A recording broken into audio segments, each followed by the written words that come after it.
Katay ti kundaway ni Vice Governor Remy Albano as Vice Presidente ti Gumil Pilipinas iti may sa nga baba pamiligan iti sekta ngayon na i-representa. Okay, agyaman ka Arthur, ititid mo akong daway iti dati ng notibiyang na imbag na malim iti mong galmay sa kanya kayo nang nangruna nagiti kausap tayo iti media kinagpaiswan na kakabsat ket manipo di diling suwa dito yung issue may naik iti ortografia Ilocana ket malaksit iti kaado iti trabaho mi di probinsya Tapayaw ket haan nga sinamir dati ng motibiyang kas vice gobernador di na mga probinsya nga tararamating mi nga pagsasao ket Ilocano sa kapuna nga in kagumanat ti may dimaray iti dayto nga press con tapno ti kas ket may padanon mi iti panangsupyat mi in ruar iti KWF nga ortografia nga inaramid al Mario kada de Lima. So kapuna kakabsat nga sapay kuma kada kayo nga kakabsat iti media ta may danong tay kuma kada kini masaknan dito in kami parang supyat kasa may isa nga mga aramat iti pagsasahong Ilocano. Kita dahil lang kakabsat kat adyaman na imbag na kalagmanin dito mong galmay sa kanila.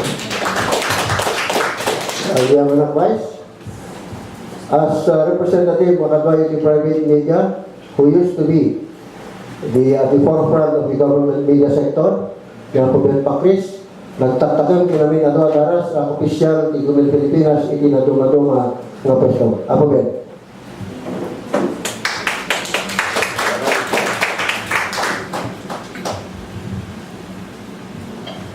Kas magibagi iti media dati ti radio program tayo di bigan ket may isa ka dagiti agriri ket kada programa na kasulit ang ipasa ka mati ginabag ti biag ket ti kunanan kasano no ipasa ton ti ginabag ti biag kunanan to kanon wenno dagiti padas adiya malipatan madadayal ton ti programa kunanan so iti biyang iti media iti Luzon dati ket pintugot ko to dati panakabagi ti simbahan ako dati tibek ti amyaran amin nga papali ti Luzon protestahin da dati ko ti KWF apay pagpalyan da to dati sinorat ti simbahan mula tadi Eden Algar data ti direktor ko ti Gumil Ilocos announcer iti DCNS ken editor iti Timek Kamyaran data ti parasurat dagiti adda ti simbahan sermon katagalaw ket agriri dagiti papati numasukatan dati lengguahe tayo Ilocano ket ore dagiti kakaduami ti Ilocos Integrated Press tadatay met ti Vice President ditoy ket ti Capitol press corps protestahin da dito yung inganuat ita iti KWF na saan nga umiso kung nada iti pananghiyap kas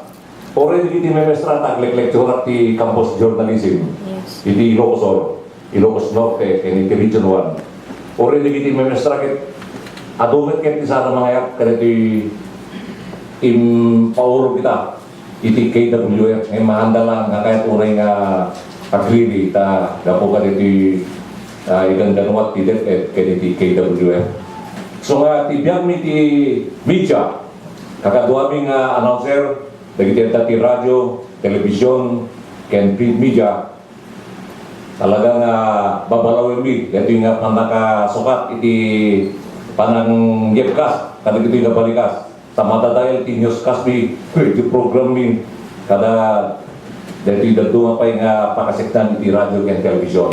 So suportaron tayo dito iganganuat ita ti Gumil Pilipinas kontra iti dito iganganuat iti KWF nga mangdadayo laing ti kultura tayo iti Ilocano. Tapi nga sukatan dito nakairuaman when dito inarami din dito maibilang nga veterano iti panagsuratan iti Ilocano. Thank you very much, Kato. Agyaman at pagkakben, kas may isang kalkalikaguman di KWF na representasyon ng sarita. Kaya tawagan tayo ni Kapsat Rudy Contillo, duha kami ko dito yung ipapusoy ko kong kuhanan. Nagsarita man, he being a member of the board in the Government Pilipinas. Apo Rudy.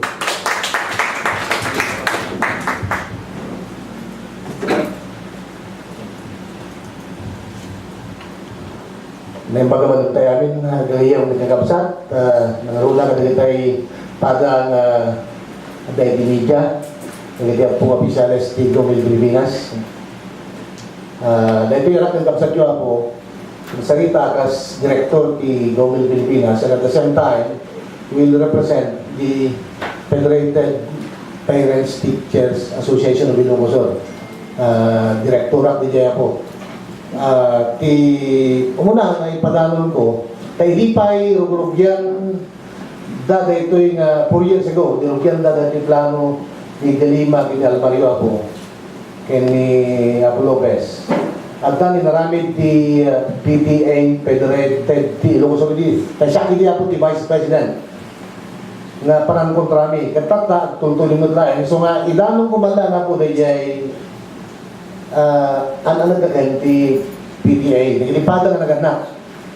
Tatunada, maulaw ano na po nagiti anak sa andangan mo di surutan da, lalo ni grade 1, 2, 3. Doon ay ito'y oso-sarin tayo na kaya nakan tayo nga wagas.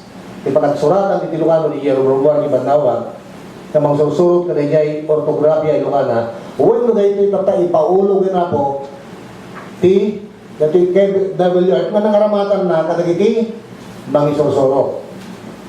Kat tibiyang apok tuntuloy, tibiyang ti PTA kat saan na nga anamongan baulaw. So kung namin nga kat ti ni Almario kini Delima kat Calvario kan dilema ti PTA.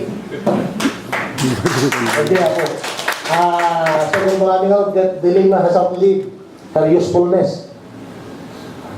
Asino si timamati kat niya na po kat di pa'y makasurat ti diretso mamay sa kakaitan sa Ilocano dahil siya may isang professor ako diya University of Hawaii Manoa ni Apo Imelda Gasmen kat iso na ito'y Delima ti coordinator na ili UP Baguio ngayon ko na kanyak ni Imelda at the message na kanyak oray mo iso ti coordinator ko iti manong ko na pulos na diyak ayunan data ibagbaga ni Delima kanana. Tao iso dan maulaw da kang magten. Ta pagpa-translate da kami na kanayon, katan niya ti surutan ng kunada. Dayjay Barbaro, wenno dayjay dati. Ket tibiyang nga po ti PTA united. Pulos nga salmi nga anamungan daytoy Newswat. Daytoy grupo ni Almario ken ni Delima. Actually, ipagawatan niya po tagay may isa nga maestra kita na inusan na inusan na lang ida pagparparanin na nga